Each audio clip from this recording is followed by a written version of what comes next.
Good afternoon, everyone. We are live again from Sakra World Hospital, and today we have Dr. Sachin Kumar on my right from the Respiratory Medicine Department and Dr. Raghu from the Internal Medicine Department to talk about COVID-19 and the updates in the hospital. Well, just to set the context right, as it stands right now, we have close to 14,378 cases in India, confirmed cases, and around 480 people have succumbed to this disease. So, well, I guess this is the right time for all the Bangaloreans to know in order to what are the preparation they need to do, what are the steps they need to do so that they stay away from this infection. So, welcome on board, sir, both of you, Dr. Sachin. Right. So, let's set the context right, sir. So, if you could just give some info that how this entire virus came from. So, probably Dr. Raghu can give some light on that. Yes. See, the coronavirus is a new, means novel virus, which has been recently detected from the Wuhan, that is China, as everyone knows, from the December. There is a new virus, novel virus. Of course, coronavirus is there in the humans, affecting a lot of commonly affecting a lot of people, from the common cold to severe infections like earlier what you have seen SARS in 2003 in the China, that is severe acute respiratory syndrome, and MERS, that is Mediterranean. These are the common things we have seen. So this virus, which is been newly detected, was been newly found from the December 31st, which human beings not do.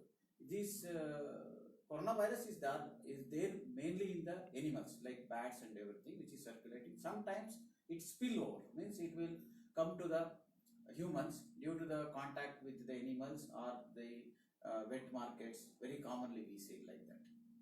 Right. So that's the origin. Origin, yes. Right. Dr. Sachin, the questions to you. And what are the symptoms? So when somebody, what are the symptoms you look at when somebody walks into your ER? So currently, I will tell you, coronavirus is generally like any other respiratory virus. So most of them will have fever, right, and dry cough to start with. And generally, the timeline what we say is day 4th onward, they start to have some symptoms. So fever and body ache with dry cough are the predominant symptoms. But as the disease progresses, you can go to a severe state where the patient will having shortness of breath, chest pain, so much so that they require hospitalization in severe cases. But that happens only in 20% of cases. 80% cases are mild. Then these are typical symptoms. But nowadays we are recognizing more atypical presentations, like coronavirus patients will come with diarrhea, right, even with the chest pain, even with frank symptoms of heart attack, like ECG changes. So these are also, and also one very recent study says that loss of smell and taste is also one new type of symptoms which should actively look out. right. And of course, some people with the diarrhea, they also present with the intestinal symptoms. And very recently, as Sachin said, some skin manifestations are also we are noticing nowadays. Okay. So Some the rashes. symptoms are also growing. Yes. Yes. Right. But We are learning more and more about the symptoms. New problem, so every day there is a new Right. knowledge. How do we diagnose such people while they walk into our ER or the OPD? How do we diagnose them here? Sir, classically, see, one is there should be clear history. Please, in the sense, for example, past 2 weeks means 14 days. If there is any travel or visiting to the places where there is a means outbreak of coronaviruses is there.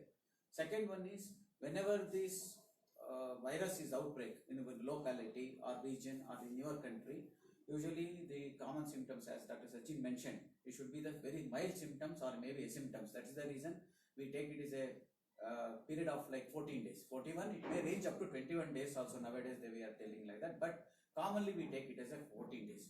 Symptoms, most of the time it could be simple cough, dry cough, fever, headache, myalgia.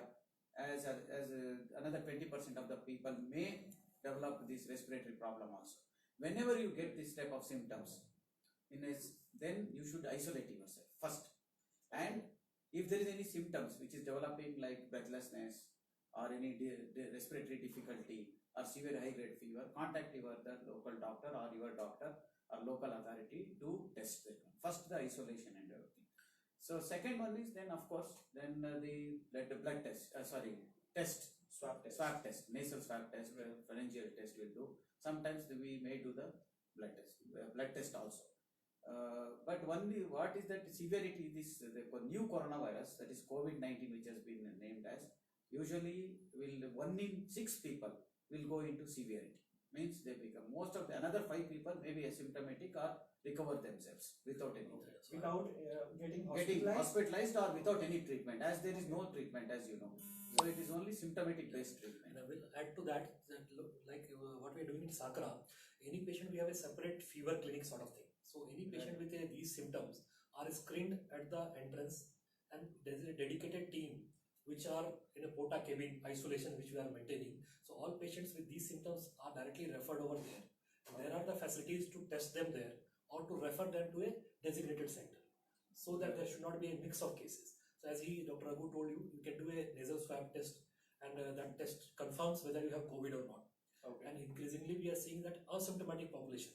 This is also a major chunk, because these are important because they will be keep on spreading the disease. Mhm. So our index of suspicion should be very high nowadays. Right. So since we are talking about this, could you both of you just throw some light that how Sakra is managing? What are the steps Sakra is doing? Yeah, so I will tell you. So initially, as I told you, the outpatient flu, when the patient calls for an appointment, Right. our journey starts from there. Right. So a dedicated team of PCS staffs are there, which will ask them why you are coming to the hospital. Is the visit necessary or not? And then, depending on their symptom, they are allocated a time. And once the patient comes here, is screened at the entrance for temperature and the symptoms. They have a ready-made questionnaire which they need to tick, so that it takes less of a time. It is very friendly, user-friendly. And if any of the ticks are positive, then he is referred to a porta cabin scenario, which we have a doctor manned cabins which will further screen the patient. And if any patient who is suspected of having COVID or COVID-like symptoms, then they are referred to a isolation zone, as Dr. Raghu was telling about, and then there is a subsequent investigation being done from there. And once they are screened, then they are sent up to outpatient consultation. What happens to the patient who shows symptoms of COVID? What happens to them? So See, the symptoms, if the highly suspicious, if it is there, definitely the patient is to be isolated. As the norms, there is a social, patient will be maintained with the social distance first. The patient will be made to wear the mask, and of course that is been as per the mask to prevent from the secretion. Basically, this is transmitted. This COVID-19 is transmitted through the droplets, respiratory droplets, not through the air. So It's it's through not the air. droplets. It's So that is the reason there is a 1 meter or 3 feet distance should be maintained compulsorily.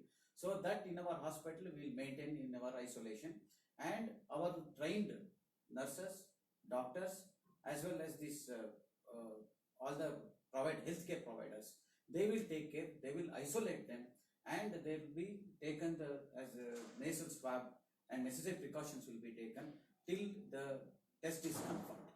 Right. So if the test is not negative or positive, depending on that one, so we will inform to the authority, this government authority, as well as our concerned department. Right. So that's how the journey will start, and will take care of utmost care, so that the case should be identified and isolated. Very important. Right. There is a lot of talk in the social media, and there is a lot of query about is there any vaccination available? Is there any medication which is probably under process? So see, the entire healthcare sector, not just in India but globally, they're working on different fronts. But then, is there any solution or any vaccination available as such? So therefore, to frankly speaking, to the answers of both the question as of now is no. No. But as you know, as far as therapeutics are concerned, there are 4 type of candidates which are on the run. One is a hydroxychloroquine combination, which many of the persons know. The second is a HIV drug, Okay. which is a combination of lopinavir, ritonavir. The third one is a medicine which is initially used for Ebola, that is remdesivir. Well, as far as the preliminary results are there, there are 2 large studies which have been conducted, which has come to our medical literature in New England Journal of Medicine. As of 18th March, this HIV drug combination, they have told that it is not working. Okay. And latest, like 10th of April, there was another paper in New England Journal of Medicine considering the compassionate use of remdesivir, that the Ebola drug. So in that, there is some promising result. Means 68% of the persons are showing some improvement. The ICU stay is less, the mortality is less, but that was not a randomized controlled trial. So obviously we'll have to wait. Regarding vaccine, maybe you can shed some light. Yeah. Vaccine, it will take some time, sir. It is very difficult, because previously SARS, which is there from the 2003, yet too we are not able to develop the complete, any Complete vaccination. vaccination. There. It will take some time, maybe the lot of research is going on. At this juncture, it is difficult to tell. It may be 6 months to 1 year. It may take. Right now it is difficult because it has to be tested. It has to go through the population and clinical trials and everything approved by all the this one boards and everything. So there are a lot of the things is there. Probably we are expecting maybe it may from 6 months to 1 year. 6 months to 1 year. So It may there's take. still some time before Yes, we yes, get it yes. on over the counter drug or Yes, something yes. like that. Well, the next question is, who are these people who are more at risk? So I understand there are people who are quarantined, there are people who have been given, because we are surrounded by the corporate tech parks, a lot of them have been given work from home. But then yet people are at home, but then there is a segment of people, a section of the society who are probably more prone to such infections. If you could tell So Dr. there Sachin. are two groups which are very at high risk. One is medical cases, one is the social contacts. So coming to medical cases, elderlies, old age, maybe age more than 60 years. Then there is subset of patients who are already having some comorbid illness like cardiovascular disease, then hypertension, diabetes and cancer patients, and also kidney patients, and also respiratory disease. Somebody has a chronic bronchitis, COPD. These are the patients who will be having more severe disease, mortality is more, and they will catch infection easy. Then come the second subset is socially defined group. Right. These are the contact of patient who are already household contacts. Somebody has in his home, so obviously he is at high risk of getting that infection, or somebody at workplace of a COVID positive case. Third is as a group, we all healthcare workers, which are on the front line. So these three are socially defined group which are at high risk, and also goes for somebody like a law enforcement agencies like police, and also point of care like ASHA workers, Anganwadi workers, door-to-door screening persons, The delivery boys. So we cannot leave them apart. So these are socially defined group which are also vulnerable. Well, next move to the next. Could you tell us some of the myths which are around COVID-19? Well, everybody is Yes. on the social media, everybody is throwing their opinion. There are a lot of myths. Yeah. As you right, it's a very good question what you asked. One, nowadays they are telling it is transmitted through the 5G network. This is the latest. People are telling 5G network. Yes. Yeah, people are telling this is transmitted through the 5G network also. That definitely it is a myth. It Okay. cannot be transmitted through any electromagnetic waves, or it is direct respiratory droplets. It should be there when the person coughs or exhales, or when you are near to them, very near contact, then definitely it will transmit. Or if the droplets, respiratory droplets on the surfaces, if it is, then if you touch that one and if you happen to touch your to the mouth, nose, yes, this is very important. So this is the one thing which can be transmitted. This is the one thing. Second one, nowadays what they are telling, temperature. If you are in a sun bath, if you do the temperature above 25 degree and above, so the virus won't spread. That is also very myth. So it is not like that. Nowadays what we are seeing is that it can be transmitted from any cold air temperature also. It may be in the even in the sunny or anything hot temperature also. Third one is some people is the garlic. Taking too much garlic, they are telling that coronavirus, but it has got anti-inflammatory and everything, but definitely not with the coronavirus. Definitely, it is not going to treat. There is no treatment. Some people have the myth that taking the antibiotics. Antibiotics will cure the COVID-19, but definitely not. Antibiotics only for the bacterial infection, not for the any viral infections. And So basically the list could be very long. I Long, feel. yes, yes. list of myths could just So go what on I and go on. and, Yeah. nasal, No. they are doing that some asanas, that nasal this one draining through the nasal water. Right. Water treatment for the nasal also cures. That is also myth. People are thinking that is also definitely myth. Some people have the hair dryers, dry that Okay. one dry hair. That is also will help destroy that one. Third one, people also thinking applying too much alcohol, the drinking too much alcohol will cure. That is also a myth. That's a myth. In one line, all things are myth. Only thing, coronavirus is a virus. As of now, the best treatment is prevention. So every other thing is a myth. Yes, Well, respiratory rightly hygiene. pointed out. So since we have covered the myths, so coming to the main question, how do we prevent the spread? Because what we are seeing every day, in the multiples of 100 the cases are going. In Western countries, in the multiples of 1,000. They are well trained, we are well trained about all the information, yet the numbers I don't see that the numbers are going down.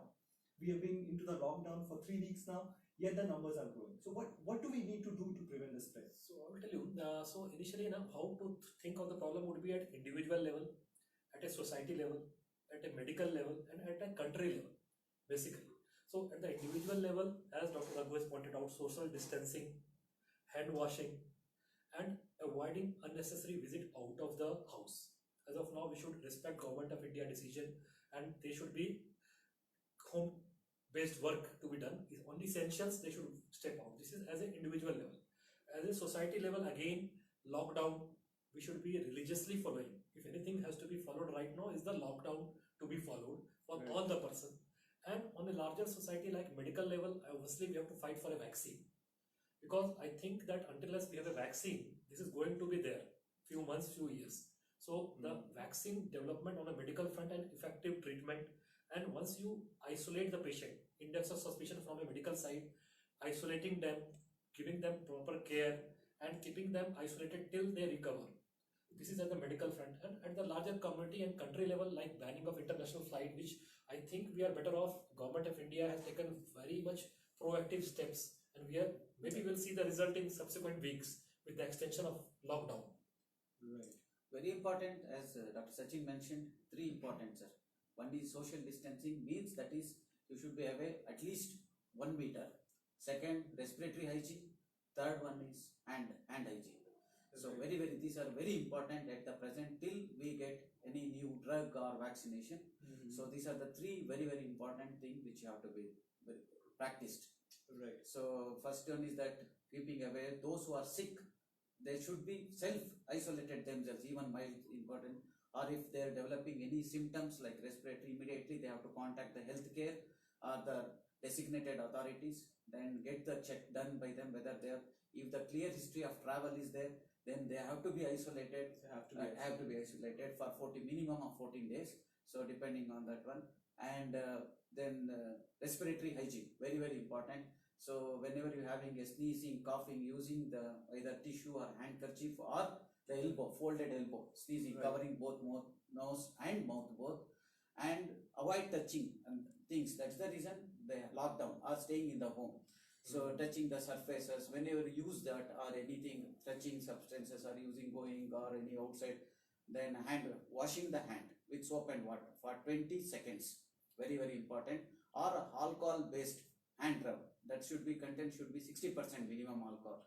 So these are the very important. This is how we can prevent the spread of the Right. in the community as well as in the family also. Your community, your family has to be taken care. Since we are talking about families and households now, so one of the questions which came to us was, a lot of us have pets at home, like dogs and cats. So the question was, can this transmit from domestic animal to individuals? Yes. So this is a very good question. There are we have seen some of the incidences which is transmitting from the humans to the pet animals. There are cases which has been reported, but vice versa not yet reported. That still in an investigation, means pet animals transmitting. Of course, earlier SARS and everything, which very good examples is civet cat, which used to just been transmitted SARS. That is the earlier in 2003, and of course some of the camels, that is MERS, Mediterranean respiratory syndrome. So there are the definite evidences are there, but right now from the pet animals there is not very much. There is no evidence right now. So it may be still in the investigations. It's a new virus. It will take some time to find out the things, causes, how we transmit. Everything is under the in the investigation. Right. So Dr. Sachin, a lot of us, like, we are all under lockdown, but then we cannot help but to go out to buy groceries and supplies. And in order to do that, while you are stepping out, you are into a space which is very uncontrolled. We are using hand sanitizers, everything. But then when you are exposed to such an environment, you really don't have a control. So I want to know, to what time extent does this viruses stay in a surface? Because while within our household we are disinfecting everything, the shopkeepers are saying that, yes, I have disinfected this railing just now, but then till what's the duration? So as per the current evidence, so in air it can be suspended till hours, maybe 3 hours. 3 hours. And on the surfaces, it depends on the type of surfaces. So metallic surfaces like the door knobs or the handle, stainless steel, Stainless steel. it can there for 3 to 5 days. Days. Yeah, and only two, like, Cardboards, yeah, I think 24 24 hours, and maybe this thing aluminium and copper has less, so that will be 48 like 24 to 48 hours only. But Right. one good thing is that suppose I want to buy a grocery, so ideally the good hygiene would be to call the person, keep everything packed. Number one, if you can, don't go and then just make a list, or you should have a ready-made list of grocery item. Then you should wear the mask in large gathering, whether it's a cloth mask. Normal person can wear a cloth mask, he can wear a gloves if he wants, and he should go to the grocery whichever he's intending to buy. He should not unnecessarily touching all the groceries. Okay. And if you are carrying a basket, then the basket handle should be sterilized. And once you buy, you should touch only the items which you are going to buy. Then once you bring them home, some items would be like a cardboard box, Right. which is not required to be used essentially right now. Then I can keep it in open for a day or two. It can itself lead the virus to be dying. Other like vegetables and all that, good practice would be to wash them thoroughly before you use. And also, How about wrappers? Yeah. Wrappers. A lot of the food comes in wrappers. These so that's days. fine. So maybe if it is tight seal, then you can wash it with Just soap and wash water. it. Yeah. Okay. Otherwise, you can wipe them off with a alcohol. Disinfectant? alcohol, disinfectant. Disinfectant, alcohol based. Yeah, yeah. Right. Right. Well, the next question: say a woman, just a new mother, is into breastfeeding, and she is diagnosed with COVID-19. Can she still breastfeed the child? Yes, she can breastfeed definitely if she wants to. She can breastfeed, but only things again, respiratory hygiene is very important. Wearing the mask, hand sanitization, that is the with alcohol rub or soap based each time touching the baby and after touching the baby. Both is very important. Till now there is no evidence that virus is transmitted through the breast milk. There is no evidence. There is no evidence. No evidence till now, but right now if the mother wants to feed, definitely she can feed. That as Sachin was mentioning, wearing the mask compulsory, hand sanitization, that is the respiratory hygiene, and the washing the hands before and after touching the baby. Very important. Only one thing I will add, because we are in Facebook Live, so the mask is only for the mother, not for the baby. Not for the baby. Because Right. less than 2 years of age, the mask can suffocate. So that message should be also going out that baby should not be given the mask, but the mother Mother should should be be, other. if the symptoms is there. Yeah. We are heading towards the summer season now, and some of the people were saying that when we progress towards summer, this virus will actually die on its own. Yes, some diseases, some like influenza and everything, they have the seasonal variation, some of the Right. time. But any pandemics doesn't follow the rule what it is to be. Like it will be throughout the year. But right now, current evidences show whether it is a cold country or it is a summer, it is not going to change anything. It will get, the infection rate is the same thing. It may tail off little bit, but that infection, whenever there is an infection in the community, it is spreading if you are not taking the proper norms. Sure. Now the question is to you, sir. What are the ways to boost the immunity? So while people at work, like healthcare workers like you and me, there got to be an immunity system, and how do we boost it? So basically, the rules are very simple. It's not something we have to do very out of the context. So the basic rule is that adequate sleep. So everybody of us should get 6 to 8 hours of daily sleep, because sleep is very important for immunity. Second thing is regarding the diet. So diet, generally if you build the component wise, carbohydrate, the sugar. So basically what is known as that sugar forms glycation end product that binds to protein and that decreases your immunity. So the carbohydrate, high sugar, refined sugar, Refined sugars. you should avoid, like juices, chocolates and all those things. But you should take complex carbohydrates like whole grain, Whole fruit, Whole basically fruits. whole plant, what we whole call plant. it as. So yeah, so that will be having a complex Nuts, carbohydrate, legumes. nuts, legumes. Then coming to protein, so protein intake should be high. If you are non-vegetarian, then eggs are the good source, fish, chicken. If you are vegetarian, then paneer, sprouts, dalia, okay, and Good fat like that, olive yeah, oil, olive oil, Olive oil. fish oil, omega-3 fatty acids, salmon. and also maybe the minerals like zinc, Okay. vitamin D. How about dry fruits? Yeah, so not all, I think. Not all dry fruits. So like almonds are good Almonds. and walnuts are good. So those who have omega-3 fatty acids and also the zinc content. So zinc is high for good for immunity, and vitamin D. So those things can be taken. Sir, very important. This can help the immunity, but Yeah. it's not going to. Don't have the thing that it is going to treat. Yeah. So people having the lot of the people are having the notion that it is going to treat the COVID-19. No, it may help you to keep your healthy and boost up the Yeah, immunity. and also exercise. So this is also Moderate exercise. moderate exercise should be done. And also, I think I should draw Even that. the garlic also. Yeah, Yes, some so yeah, so then coming to that only, our honorable Prime Minister has shared these thoughts in his speech, and we should also follow that, because the other line of medicine like Ayurveda and all that, I think Department of Ayush has given a guideline for foodstuffs to be taken for building immunity. So nothing wrong in that I see. So it's good. We should be inclusive as of now, and all sciences have their place. So they should be also allowed. Right. Speaking about our honorable PM Modi, he spoke the other day, recently when he came on TV, live TV, he spoke about masks, that everybody should wear masks. But then what we see, there is a everyday change in guideline in terms of who needs to wear, who is not supposed to wear. So what's your take on it? Because I've seen that in Delhi they have made it compulsory. In Bangalore, it's not that compulsory yet. But then yeah, what's your take on So all I of will that? tell you, the mask uses definitely has to be dependent on who is using, where is using, and what type of mask. So as of now, you see, if you go outside, you'll see every person wearing a mask which is designed for healthcare workers, N95 mask. So that is not to be worn by normal public actually, because not only it is not required, it is causing you artificial shortage. So we see as a doctors or the medical frontline, we are getting difficult to procure mask which is required for persons like us. Who are actually into healthcare. Healthcare. Basically, So healthcare, that is why I will right? start Who from handle- there. N95 mask is only for frontline workers who are actively involved in treating the patients. Even we as a doctor, if I am not seeing COVID patient, I am okay with a normal type of surgical mask. If only I am seeing a patient who is suspected to having COVID, I will wear a N95 mask. Okay. So all other doctors will wear a surgical mask is good enough. Now coming to the public.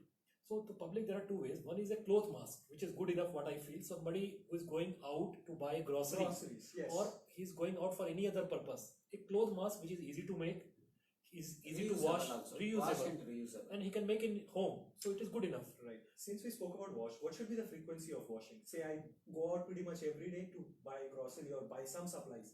So what should be the frequency of I think washing? once, Ideally, every day should every be- day should be cloth mask. You can just Yeah, you can wash have and- to wash one, then again use the next put one. the detergent, soap Detergent. and water. Yeah. It will destroy. Yeah. It will destroy the virus. A normal person should wear that surgical mask only when somebody in their home is suspected to having COVID, Or Or- those who are handling the patient. handling the patient, or they're coming to a hospital like scenario. So maybe that time. Right. But otherwise, it is not required to wear that surgical mask or the N95 mask. So cloth mask, I agree. As far as possible, whenever they are stepping out, they should be encouraged to wear. Encourage to wear. The reason why they are making nowadays to wear everyone population because of these asymptomatic patients, because those don't have or mild symptoms or may not have symptoms, still they carry the virus when they sneeze or anything. It could be mild symptoms also.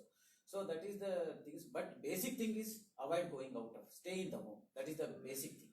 And regarding mask, one more thing is that whoever using mask, it's our responsibility to see it is disposed in a Disposal is correct also way. important. Right. Yeah, because Not throwing here we have and seen there. a purposefully wearing mask throwing on the road.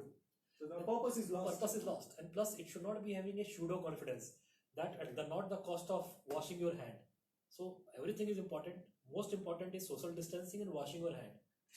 Mask has its role, but not at the cost of these issues. Right. We are edging toward the end of this session, and this is the last question what we have for both of you. So, while some of the people are under lockdown and they are at pretty much in a confined space, pretty safe, but then there are people like us. There are people like cops, boys who are into the delivery services. They are the vulnerable group right now. They are being exposed. What are the precautions they need to take? One I understand is the N95 is not necessarily required, but then yes. But then these delivery boys, these cops, they are like still on the road, say 10 hours, 12 hours a day, and they are still screening and going into the crowded places. So what are the precautions for them? Yes, very good question. See, one is you should understand. One is disease is transmitted through the respiratory droplets. Means the secretions, like secretions. It is not through the air. That is the reason we should be the social distancing. We have mentioned at least 1 meter. That is very important. So avoid crowded area. Avoid be away from the person who is suffering who are having the disease, means any symptoms, mild symptoms are in them, they should isolate themselves. Very, very important. As someone to get the things from the grocery, medicines, whatever it is, if mild symptoms. See, of course, if it is major symptoms or severe symptoms like breathlessness, and they have to call the health authority. They will come with the proper precautions. They will take it. So, as you say, they instead of crowding, Yeah. if the single individual maintaining the distance, and whenever this hand hygiene, that is hand sanitization, washing the hands with soap and water, very, very important. So these are the things. So the delivery boys, maybe the company have their own guidelines. Maybe they will be wearing the gloves, maybe the head caps and all these things. Maybe they are also avoiding. They have been instructed, I think, whether certain companies they are taking according to the guidelines, touching the things. Only they will be handling their only food. All these things are that taking care of. Plus, they are also wearing the masks and everything because they are meeting the multiple persons if they are meeting. Better to wear a mask, hand hygiene, gloves, head caps. All these things will definitely prevent the transmission of the disease. Also, I try to add something on that. So, once of all, we should be very clear right now. Whatever delivery, whatever we are doing, if it is necessary, then only should be done. The Okay. point should be like that. At this point of time, we want minimum staff on road, given a choice. Right. So, all the persons who are involved in front line, we should see whether minimum the better right now. Second thing, the working hours of these persons should be looked into. So, they should be deployed in shifts. Rather than putting one person at longer shift, there could be a 3-4 dedicated team which should be shorter duration for a period of time, and then they should be offered a sort of quarantine, especially so for a healthcare facility like. So those who are working in a particular shift, once the team is over, then the next person who takes over, there would be a quarantine period for the first period, so Okay. that they recover in case they have. They have. And third thing, we should all be very sympathetic, and also we should be very helpful and grateful to the frontline workers. Right. Be it a cop, be it a sweeper. Right. He is doing a great job right now to the society. Yes. And what we see in daily media, that persons are taking it for granted and they are abusing and throwing abuses at the frontline workers, Right. which is not acceptable at all. And is doing very bad to the society at a last. Risking their life. They are risking their life for you. So Right. that is why we should give them very much respect at least, and we should help them out. Like, at least you see the cops and all that are on the road, they are sitting, they have to eat their food there only. Right. Nobody is there to offer the water. So everybody as a society, as a government, as a society should offer as much as help as possible in a holistic view. Of course, for the healthcare workers also. Yeah. Sure. So with this, we have come to the end of this session. If you guys have still more questions, please drop it in our comment section and we'll be glad to respond to those. Thank you, Dr. Raghu. Thank you, Dr. Sachin, for Thank being you, sir. part to this informative session. Logging out for now. We'll come back sooner with another informative session for you all. Thank you. Thank you.